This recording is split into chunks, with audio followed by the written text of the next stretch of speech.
সারা দেশে বিএনপির মনোনয়নের আলোচনার শীর্ষে শতাধিক তরুণ প্রার্থী। সিলেট বিভাগের ১৯ আসনের মধ্যে আলোচনার শীর্ষে আছেন যারা।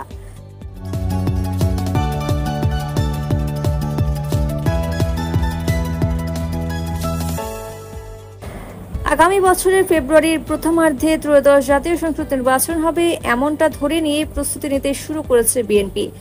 ইতোমধ্যে প্রার্থী বাছাইয়ে জনমত জরিপের কাজও শুরু করেছে দলটি। এসব জরিপে ২০০১, ২০০৮ ও ২০১৮ সালের মনোনয়ন পাওয়া অধিকাংশ প্রার্থীর জনপ্রিয়তা ধরে রাখা চিত্র উঠে এসেছে।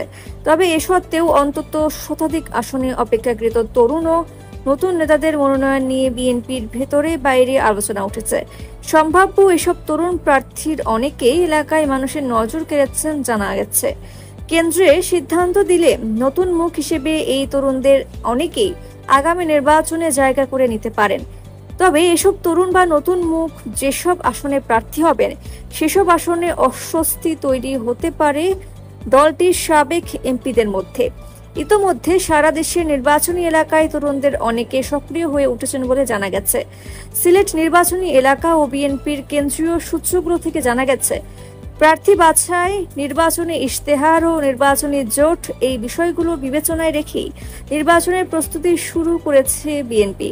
প্রার্থী মনোনয়নে প্রাধান্য পাবে ত্যাগী, সৎ ও জনগণের কাছে গ্রহণযোগ্য নেতারা। প্রার্থী বাছাইয়ে এলাকার জনপ্রিয়তা ও জনমত জরিপের ফলাফলকে এবার গুরুত্ব দেওয়া হচ্ছে। এছাড়া থাকবে নবীন প্রবীণের সমন্বয়। কেন্দ্রীয় প্রভাবশালী নেতা হলেও নির্বাচনী এলাকায় জনপ্রিয়তা না থাকলে তাকে মনোনয়ন দেবে না বিএনপি।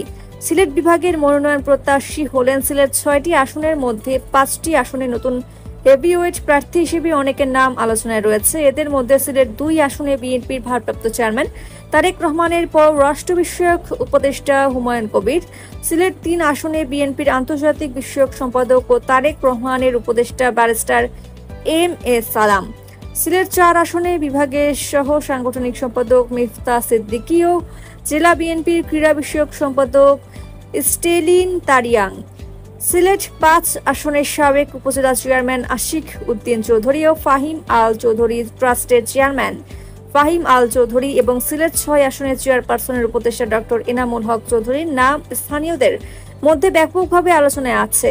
এদিকে সিলেট বিভাগের ৪ জেলায়ও নতুন একাধিক তরুণ নেতার নাম শোনা যাচ্ছে। তারা হলেন হবিগঞ্জ ১ আসনে তালহা চৌধুরী, হবিগঞ্জ ২ আসনে আন্তর্জাতিক বিষয়ক সম্পাদক আহমেদ আলী মুকিব, মৌলভীবাজার ১ আসনে যুবদলের সাবেক সহ আন্তর্জাতিক বিষয়ক সম্পাদক শরীফুল হক সাচু, মৌলভীবাজার ২ আসনে বিএনপি চেয়ারপারসনের ফরেন অ্যাফেয়ার্স কমিটির সদস্য বদরুল আলম চৌধুরী শিপলু, রামগঞ্জ ১ আসনে জেলা বিএনপির সদস্য কামরুজ্জামান কামরুল ও যুক্তরাজ্য বিএনপির সাবেক যুগ্ম সম্পাদক ব্যারিস্টার হামিদুল হক আফিন্দি লিটন, রামগঞ্জ ৩ আসনে যুক্তরাজ্য বিএনপির সহ সভাপতি এম.এ. সাত্তার ও সাধারণ সম্পাদক কয়সর এম আহমেদ, রামগঞ্জ ৪ সাবেক উপজেলা চেয়ারম্যান দেওয়ান জয়নুল জাকেরিন ও জেলা বিএনপির আহ্বায়ক কমিটির সদস্য নুরুল হক নুরুলের নামও রয়েছে আলোচনায়। এরা প্রত্যেকেই বিএনপির ৩১ দফা সংবলিত লিফলেট নিয়ে মানুষের ঘরে ঘরে পৌঁছে দিয়ে আলোড়ন সৃষ্টি করেছেন।